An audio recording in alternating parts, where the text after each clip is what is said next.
महाराज जी। महाराज जी, जब हमारे पास दो तीन विकल्प हों और कोई एक को चुनना हो पर हमें ये समझ नहीं आ रहा हो कौन सा चुने और अंदर तो आत्मा। उसमें धर्म को देखना चाहिए, तो उसमें धर्म को देखना चाहिए कि धर्म क्या है, इन तीन बातों में धर्म क्या है, और जो धर्म युक्त हो वही बात स्वीकार कर लेनी चाहिए। एक में लाभ अधिक मिल रहा है लेकिन अधर्म युक्त है, और एक में लाभ कम मिल रहा है लेकिन धर्म युक्त है, तो हम धर्म युक्त वाला, कम लाभ वाला स्वीकार करेंगे, क्योंकि वो धर्म युक्त है, इसलिए हमारा परम लाभ होगा। और ये लाभ अधिक दिखाई दे रहा है वर्तमान में, लेकिन अधर्म युक्त है, ये हमारा नाश कर देगा, परिणाम में हमारी हानि कर देगा। तो तस्मात् शास्त्रम प्रमाणन्ते कार्या अकार्यो व्यवस्थितो, कि ये करना चाहिए, ये नहीं करना चाहिए, इसके लिए शास्त्र प्रमाणित होना चाहिए, धर्म प्रमाणित होना चाहिए। जिसमें धर्म हो, दूसरे का हित हो, परम लाभ वही मानना चाहिए, ना कि दूसरे का अहित है, अधर्म है और लाभ मिल रहा है तो हानि ही माननी चाहिए, वो लाभ नहीं है। बात समझ में आ रही?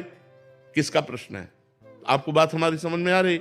जो धर्म युक्त हो वही हमें कार्य करना चाहिए। जहां दो तीन बातें हो उनमें देखना चाहिए कि धर्म युक्त बात कौन है, दूसरों का मंगल किसमें होगा, वो दो बातें ध्यान, धर्मयुक्त और दूसरों का मंगल विचार करके वो बात स्वीकार कर लेनी चाहिए, और दूसरों का मंगल विचार करके वो बात स्वीकार कर लेनी चाहिए।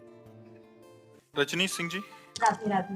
राधे राधे महाराज जी। महाराज जी, भीषण एवं प्रतिकूल परिस्थितियों में ईश्वर को याद तो का प्रयास करते हूँ, परंतु मन फिर घबराता है महाराज जी। ऐसे में अभ्यास नहीं है, पूर्व से भजन नहीं, इसलिए घबराता है। नहीं तो भगवान का यदि चिंतन किया जाए तो हर घबराहट, हर दुख, हर विपत्ति हम सह सकते हैं।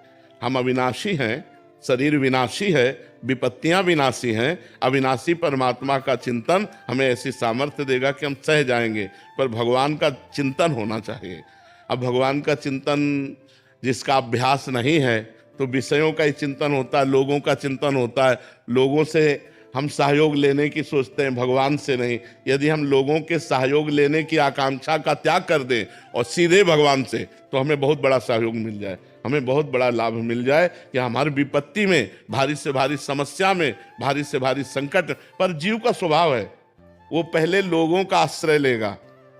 जब कोई आश्रय काम नहीं करेगा तब वो भगवान का आश्रय लेगा। जैसे द्रौपदी जी है नहीं, गजराज, चाहे जिसका उदाहरण लो, पहले वो लोगों का आश्रय लेता है, और जब सब जगह से हार जाता है तब भगवान का आश्रय, जहां भगवान का आश्रय लिया वहीं उसको बल प्राप्त होगा, वहीं शांति प्राप्त होगी, वहीं उसको कृपा का अनुभव होगा। तो हमें लगता है यदि हमारी बुद्धि काम करे और हम लोगों का आश्रय न लेकर भगवान का आश्रय ले, तो बड़ी बड़ी विपत्तियों से भी हम बच सकते हैं या सह सकते हैं। दोनों बातें हो सकती है, हम सह भी सकते हैं और बच भी सकते हैं।